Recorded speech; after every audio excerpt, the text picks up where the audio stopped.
Hello friends, welcome back to our channel. Today in this video we will discuss SSC MTS 2026 exam question of 11 February second shift. तो दोस्तों आज के इस video में हम 11 फरवरी second shift के question को डिस्कस करेंगे जो कि आपका एमटीएस के एग्जाम में पूछा जा रहा है। तो चलिए वीडियो को शुरू करते हैं बिना किसी देरी के। तो हमारा फर्स्ट क्वेश्चन है कि how many trusted volunteers accompanied Mahatma Gandhi from Sabarmati Ashram at the beginning of the Salt Satyagraha यानी दांडी मार्च इन 1930। तो 78 जो कि आपका राइट आंसर हो जाएगा। Mahatma Gandhi was accompanied by 78 trusted volunteers or followers when he set out from Sabarmati Ashram on March 12, 1930 to begin the 240-mile Salt Satyagraha यानी दांडी मार्च। These volunteers were selected from different regions, religions and backgrounds to represent the unity of India। Next question की ओर बढ़ते हैं। Next आपका आया था where was Deshbandhu Chittaranjan Das was born. तो कलकत्ता आपका वेस्ट बंगाल जो कि राइट आंसर हो जाएगा। Deshbandhu Chittaranjan Das was born on November 5, 1870 in Kolkata, now Kolkata, West Bengal, India. He was born into an upper middle class family originally from Telibagh in the Decca district of undivided Bengal. His father, Bhuvan Mohan Das, was a solicitor। Next question की ओर बढ़ते हैं। Next आपका आया था who among the following chess player has been awarded the major Dhyan Chand Khel Ratna award 2024। तो Gukesh D जो कि आपका राइट आंसर हो जाएंगे। नेक्स्ट क्वेश्चन की ओर बढ़ते हैं। नेक्स्ट है आपका how many minutes in a single round यानी हाफ ऑफ फुटबॉल। तो 45 मिनट्स जो कि आपका होता है। तो राइट आंसर हो जाएगा a single round half of a standard professional footballer. So some match is 45 minutes. Total regular timing. A match consists of two halves of 45 minutes each. Totally 90 minutes. Stoppage time की बात कर ले the referee adds time at the end of each half to compensate for injuries, substitution and other delays. Half time interval की बात कर ले तो there is a mandatory break of up to 15 minutes between two halves। वहीं youth football की बात कर ले तो हाफ में भी shorter example 40 minute for under 17 and 30 to 35 minutes for younger player. Next question क्यों बढ़ते हैं। नेक्स्ट आपका आया था which of the following articles state about the secretariat of the state legislature. तो आपका article 187 of the Indian constitution state that the house और each house of legislature of a state shall have a separate secretarial staff. Next question की ओर बढ़ते हैं। Next आपका correctly spelled word जो कि आपका चुनना था choose the incorrectly spelled word. तो आपका जो कि नेसेसरी जो कि आपका राइट आंसर हो जाएगा। नेक्स्ट क्वेश्चन की ओर बढ़ते हैं। नेक्स्ट है आपका विच of the flowing team is not included in a group A of ICC champions trophy 2025।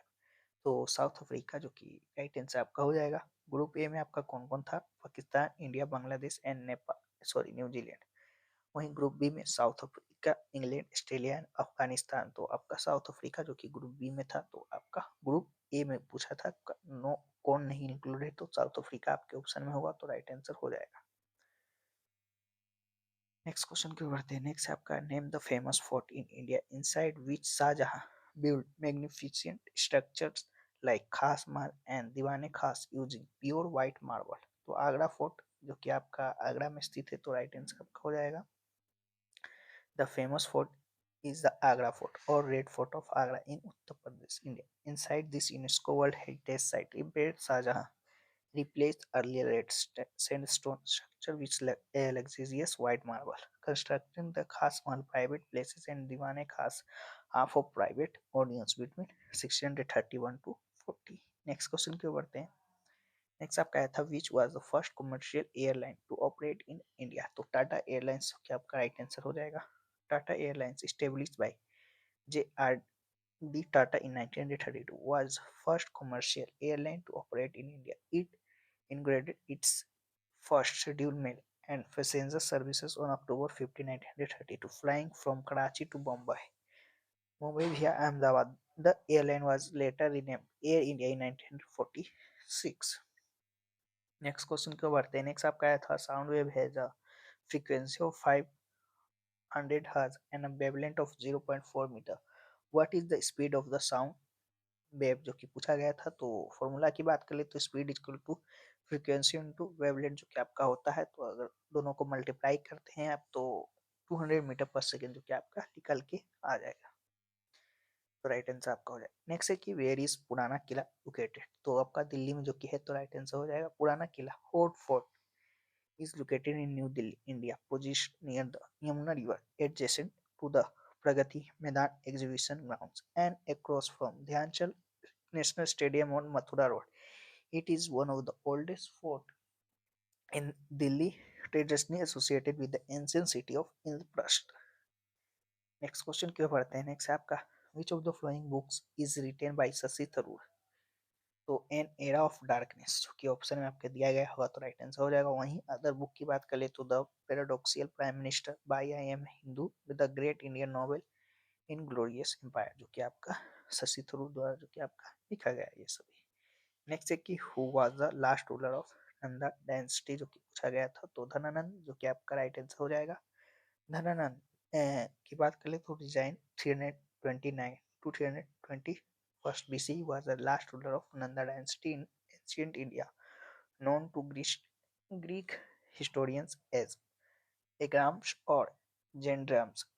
He was youngest of the eight brothers of founder Mahapadmananda and was overthrown by Chandragupta Maurya, who established the Maurya Empire. Next question की बढ़ते हैं। Next आपका who was the viceroy of India when the semen commission visited India in 1928। तो Lord Irwin जो कि right answer आपका हो जाएगा। Lord Irwin was the viceroy of India when the semen commission visited in 1928, serving in that role of 1926 to 31. His tenure was marked by intense political turmoil, including the widespread protest against the old British Commission, which arrived in Bombay on February 3rd, 1928 to review the Government of India Act 1990. Next question क्यों बढ़ते हैं। Next है आपका विच of the following statement correctly describe the handloom industry. तो आपके option में दिया गया होगा it is a labour intensive and requires skill labour. तो आपका राइट आंसर हो जाएगा। नेक्स्ट क्वेश्चन की ओर बढ़ते हैं। नेक्स्ट आपका आया था what was the approximate GDP growth rate of India in the physical year 2011-12 following the long term impact of 1991 economic reform. तो 5.2% जो कि राइट आंसर आपका हो जाएगा। In the fiscal year 2011-12, India's GDP growth rate slowed to approximately 5.2% to 6.7%, following a period of high growth with revised estimates to at 4.9% to 6.7%, and initial projection around 8%, 8.0%. This represents a significant dip from 8.5% to 9% growth rate observed in the preceding year 2010 to 11, yet continued the long-term upward trend post 1991 reforms. Next question की ओर बढ़ते हैं। Next आपका select the correctly spelled word जो कि आपका पूछा गया था। तो वर्ड क्यू BAROQE की QUE जो कि आपका राइट स्पेलिंग हो जाएगा तो राइट आंसर हो जाएगा। नेक्स्ट एक आपका आया था सेंटेंस दिया गया था the theft eluded the police for hiding. तो find the error in the following sub sentence जो कि आपका पूछा गया था। तो आपका द थेफ्ट नहीं थीप हो जाएगा। तो आपका right answer option number A हो जाएगा। नेक्स्ट क्वेश्चन की ओर बढ़ते हैं। नेक्स्ट है आपका select the most appropriate antonyms of the given word. Humidity का जो कि एंटोनिम्स आपसे पूछा गया था अपोजिट वर्ड तो ड्राइनेस जो कि आपका राइट आंसर हो जाएगा। नेक्स्ट क्वेश्चन की ओर बढ़ते हैं। नेक्स्ट है कि what is the India's current global rank in term of installed solar power capacity. तो आपका थर्ड है तो थर्ड राइट आंसर हो जाएगा। As of 2025-26 India rank third globally in total installed solar power capacity driven by rapid expansion and having recently surpassed Japan. India's cumulative solar capacity reached over 135 gigawatt by the end of 2025 and continue to grow with a total installed capacity of over 140 gigawatt reported by early 2026. Next question की ओर बढ़ते हैं। Next आपका आया था plant lose water through stomata, a process regulated by the swelling and sinking of water specify cell. तो guard cell जो कि आपका राइट आंसर हो जाएगा। नेक्स्ट क्वेश्चन आपका एंटोनिम आया था एडवांस का जो कि पूछा गया था। तो आपका रिट्रीट, जो कि राइट आंसर आपका हो जाएगा। तो ये रहे क्वेश्चन जो कि आज के आपके सेकंड शिफ्ट में पूछे गए थे। बाकी और भी क्वेश्चन जैसे जैसे हमें मिलते हैं सेकंड शिफ्ट के, तो उन्हें पीडीएफ में शामिल कर देंगे। बाकी इसका जो पीडीएफ है आपका ऑल शिफ्ट का पीडीएफ, जो कि टेलीग्राम चैनल पे अपलोड कर दिया जाएगा, और प्रीवियस शिफ्टों का अपलोड कर दिया गया है, तो आप लोग वहां से ज्वाइन होकर पीडीएफ लेकर भी पढ़ सकते हैं। तो चलिए फिर मिलते हैं नेक्स्ट किसी और वीडियो में, तब तक के लिए जय हिंद जय भारत।